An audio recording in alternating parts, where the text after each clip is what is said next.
Data mu izina rya Yesu Kristo, Mana mushobora byose, Mana ukomeye kandi uhambaye, kandi uvuga bikaba, uteka bigakomera, urema ibitariho bikabashaga no kubaho. Ndasenga mwene data ugiye kumva ijambo riramwubaka kandi riramukomeza, ko rimusanze ntabwo ariko rimusiga, rirazana impinduka mu buzima bwe, mu izina ry'umwami Yesu, amen.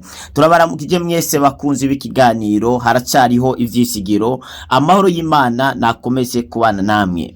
Haracyari ibyizigiro ko wakomera nshuti yanjye uri kuranyuva, haracyari ibyizigiro ko wagera ku nzozi zawe, haracyari ibyizigiro ndwara bakubwiye ngo nikira n'abantu bavuze ariko ntabwo ari Imana yavuze. Imana twizeye twakurikiye ni Imana ikora ibidashoboka ikabihindura ibishoboka. Haracyari ibyizigiro ko wabyara ukonsa ugaheka nk'abandi, haracyari ibyizigiro ko rujya rugendo rwawe rwacamwo, haracyari ibyizigiro ko wakora mariage, haracyari ibyizigiro ko wagera ku by'abandi bageseho. Imana twizeye twakurikiye nirobanura ku butoni ivyo yakoreye abandi nawe yabashaga kubigukorera. Ivyo utabonye muri kuno kwezi turangije, naje kubwira ngo haracyari ibyizigiro ko wabibona muri kuno kwezi. Data wo mwijuru arakora ivyananiranye, Data wo mwijuru arabikora. Data ntabwo yigeze aja mu karuhuko ngo ahagarike gukora, na nubu aracakora, na nubu aracakiza indwara. Naje kubatangariza ijambo ry'ukwezi tugiye kwinjiramo kuno kwezi kwa kane, ijambo tugiye ku alebosibakaya, ijambo tugiye kugenderaho muri kuno kwezi ni ukwezi ko gusohoka, ni ukwezi ko kuva mu mva, ni ukwezi ko kuva mu rupfu, ni ukwezi k'umuzuko. Ndumva hari ibintu vyapfuye mu buzima bwawe Imana ije kuzura. Reka dusome ubutumwa bwiza ko bwanditswe n'intumwa Yohana ibice 11. Reka dusome duhere ku murongo w'ine na gatatu, turasoma n'uw'ine na kane. Ngo kuzuka kwa Lazaro, amaze kuvuga ivyo asemerera n'ijwi rirenga ati, Lazaro ngwino sohoka. Wari yapfuye asohoka, azingiriwe ko impuzu ndetse ku maboko no ku maguru n'ibitambara bifutse mu maso hiwe. Yesu arababwira ati, nimumuhamburure mumureke agende. Uko ni ukwezi k'umuzuko. Hari ibintu vyapfuye mu buzima bwawe, wowe uzi ko vyapfuye, ariko ku mwami Imana vyari bisinziriye. Bivuga ngo Lazaro yani inshuti ya Yesu. Lazaro aragwara araremba, bandikira Yesu agakete, baramumenyesha, baramubwira ati, Lazaro wa mukunzi wawe ati nukuri aragwaye araremvye, raba usimbe ugira ico ukora. Turakuzi gukiza indwara, turakuzi kubohora ababoshwe, ivyo turabikuzi ko. Ibaze rero bari baziranye na Yesu kandi yari inshuti, kandi Lazaro yaragwaye kandi Yesu yakiza abagwaye.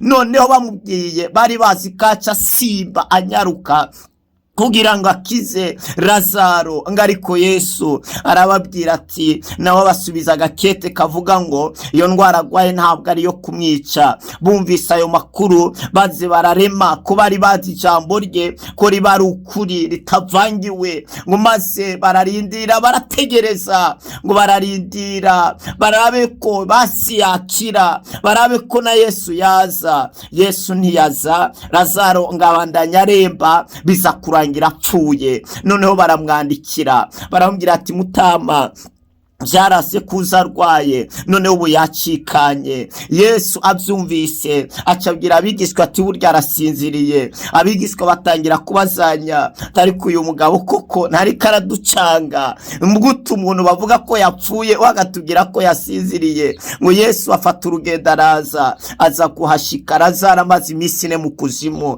Abantu batangira kuvuga, ngehe wa muntu w'amanyanga, wa muntu yigira ngo n'umwana w'Imana atarukundagira.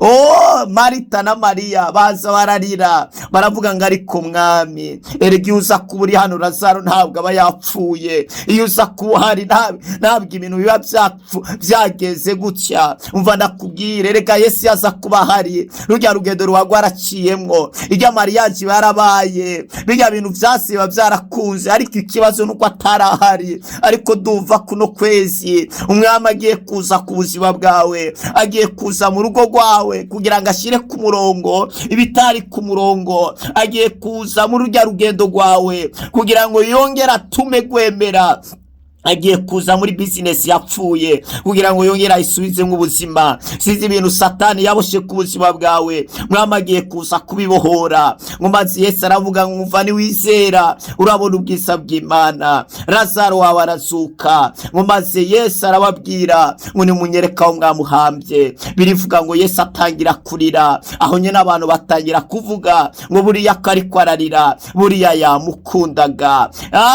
Arangije arababwira ngo tembagaza ikibuye. Oramande gibakaya, hari ikibuye kigiye gutembagara cyari cyarakubujije gutera imbere, kuroranirwa mu buzima bwawe. Ico kibuye kigiye gutembagara. Twinjiye mu kwezi kwa Pasaka, turi mu minsi ya Pasaka. Pasika birasigura kurengana, birasigura kujabuka. Reka Imana ikujabukane hakurya, reka Imana ikwinjize mu masezerano, reka Imana ishindure ivyanze guhinduka, reka Imana isubire guha agaciro ubuzima bwawe. Yesu yaraje aduha ubuzima, Yesu yaraje aduha kwidegemvya, Yesu yaraje aduhindura abana b'Imana, Yesu yaraje atugira mu gishingo. Hari vyagombaga kukumerera nabi, ariko Umwami araje ku buzima bwawe. Araje azura urukundo rw'umugabo wawe rwapfuye, urukundo rw'umugore wawe rwapfuye, urukundo rwo muri famiye rwapfuye. Nta numwe yasura mugenzi we, nta numwe yayaga n'undi, ariko urwo rukundo Umwami araje arega ibasate yongera rusohore. Umwami araje, hari abaruzi bagugarariye ahantu, hari abaruzi bugaranye mariage yawe, bugaranye iterambere ryawe, ariko Umwami araje avuge rimwe maze bibashe gukunda.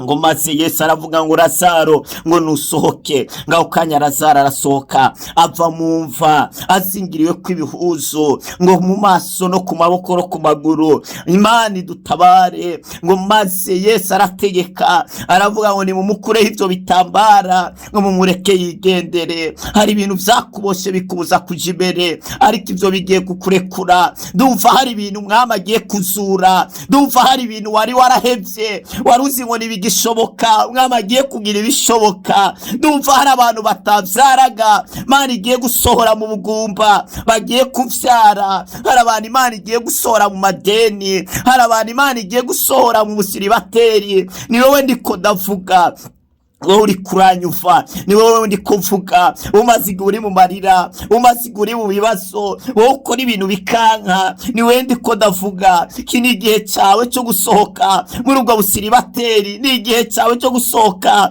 muri ayo marira, ni igihe cyawe cyo gusohoka muri ako gasuzuguro, ni igihe cyawe cyo gusohoka muri ibyo bihe bibi. Utegura ingendo zipfa, utegura mariage zipfa, utegura gukora bipfa, ariko Umwami aje gusohora ubuzima bwawe, abuhe ukwidegemvya, aje kuzura ubuzima bwawe. Hari ibintu mu maso y'abantu bigaragara nk'ivyapfuye, ariko mu maso y'Imana biba bisinziriye. Hari ibintu wahevye uzi ngo vyarapfuye, ariko Umwami we ari kubona bisinziriye. Niyo mpamvu aje kubiha ubuzima. Yesu we, ndumva nasenga aho gakuno kwezi ko n'ukwezi ko gusohoka, n'ukwezi ko kujabuka, n'ukwezi k'umuzuko. Data w'ubwiza budasanzwe, se Umwami wacu Yesu Kristo, ndaguhamagaye Mwami, gwinuzure ivyapfuye hejuru ubuzima bw'uyu mwene data, gwinuzure aba mariage, ingendo, ubuzi, imitaye yapfuye, gwinongera uyizure, gwinusubize nk'ubuzima ivyapfuye. Eraba indwara za sida, kanseri, umutima, amasigo, izo ndwara ziramusengereje, izo ndwara zimubujije amahoro, ariko Umwami Yesu vuga ijambo rimwe asohoke, ave muri izo ndwara. Turirukana indwara zari hejuru ubwoko bwawe, turazisohora. Turasohora abadayimoni mu buzima bwabo, turasohora abadayimoni mu migango yabo, turasohora abarozi mu rugo rwe, mu kazi kiwe. Eraba bararose nta kintu agigeraho, nta kintu agikora, nta kintu agikora ngo cemere. Imbaraga z'abarozi zifatwe mpiri mu izina rya Yesu, imbaraga z'abapfumu zifatwe mpiri mu izina rya Yesu. Ivyo bamukoreyeho byose by'abangetegete bihindutse ubusa, ivyo bakoreye ku kazi ke bihindutse ubusa, ivyo bakoreye ku muryango we bihindutse ubusa mu izina rya Yesu. Amagambo bari bamutongereyeho ahindutse ubusa mu izina rya Yesu. Umuriro wawe Mwami Imana, reka uturire kandi utongore ibikorwa by'ababi, umuriro uturire indwara mu izina rya Yesu aya madeni niyishugwe, aya madeni yamuvaneho, muvane mu busiribateri, muvane muri buno bugumba, umuye kuvyara mu izina rya Yesu. Ugurura runo rugendo, ubu kwezi reka kubera ukwezi ko guhindura ibihe, reka kubera ukwezi gushasha, kwezi ko gutambukana nawe, kwezi ko kugendana nawe, kwezi ko guhindura ibihe n'amateka arabazina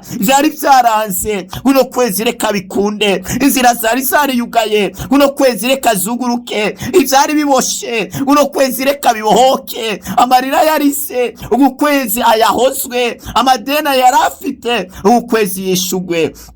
Urukundo rw'umugabo we rwongere rusuke, haba amahoro, haba umwumvikano, habe ubumwe mu izina rya Yesu. Urugo rwasenyutse yongere rwubake, izapfuye yongere ubigire bizima, uru rugendo rwe rwuguruke, agakazi nagahabwe, uyu mutahe nawe uhabwe, asohoka ave mu bushomeri, asohoka ave mu madeni, asohoka ave mu mva. Arabatwaye inyenyeri yiwe turayigaruye, arabatwaye ubutunzi bwe turabugaruye, hari ibihome bashize imbere ye atera imbere ntagire ikinageraho. Heraba mafaranga yose akoraho amuce mu myanya y'intoki, heraba nta kintu akora ngo cemere, heraba abantu baramuzinutswe.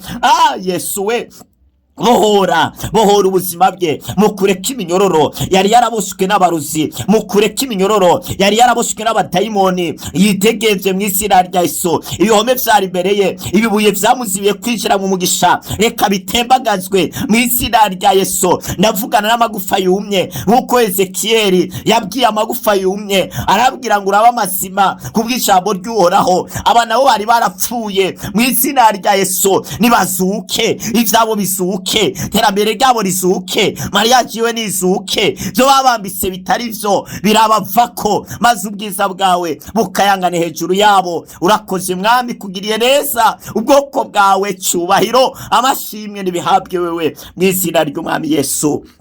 Amen. Mani kozi bikomeye, mani ratabaye, ora masuta baregi noshkeri mando, mani kindu yibihe, ora basete yabahaya. Kuno kwezi ari ibintu vyari vyarase mu buzima bwawe, mani ravuze ngo birakunze, ndwara yawe yari yarakuzengereje, mani ikuvanyeho, mani kuremeye intahe. Kuno kwezi harabagiye kurangiza bari mu mashimwe atagira uko agana, bareboshata aho bavuze ngo nuzohava, mani rahakuvanye, mani ivanye abantu kw'irembo, mani ivanye abantu muri gereza. Hari abantu Imana ibohoye, hari mariage Imana ibohoye, hari ingendo Imana yuguruye, hari ivyapfuye Imana izuye, hari urugo Imana ikomeje. Ndumva byose ntabivugira hano. Ora badegi basate. Urakoze mwami Mana, Mana iguhezagire cyane, Mana igugirire neza, Mana iguhindurire ibihe n'amateka n'amazina. Mana yishuye umutwaro wawe, birashoboka gufite inzozi warose zirakuzazanira. Uracakine handi masengesho, turahari ku bwanyu. WhatsApp yacu ni +257 65 77 339. Yo niyo nimero ya WhatsApp mushobora guturonderaho mugatwandikiraho akamesaje. Imana ikugirire neza, Imana iguhesha umugisha. Nimba udukurikirana uri kuri YouTube na Facebook, reka ngusabe gukanda sabone cyangwa subscribe, nurengana udashyizeho like, nurengana utanditse muri commentaire amena. Nimba wakire ino sengesho, nimba wakire ino jambo, ukaba uri kuri Facebook, reka mwibutse gukanda naho nyene follow kugira ngo bikunde igihe cyose dusize ibiganiro ubu wa mbere ubikurikirana. Imana iguhezagire cyane. Wari kumwe na Apotre wa Kristo Glory Shine, urumugisha w'amahanga, prataja kubandi kugira ngo bashikirwe na rino jambo. Warahezagiwe cyane.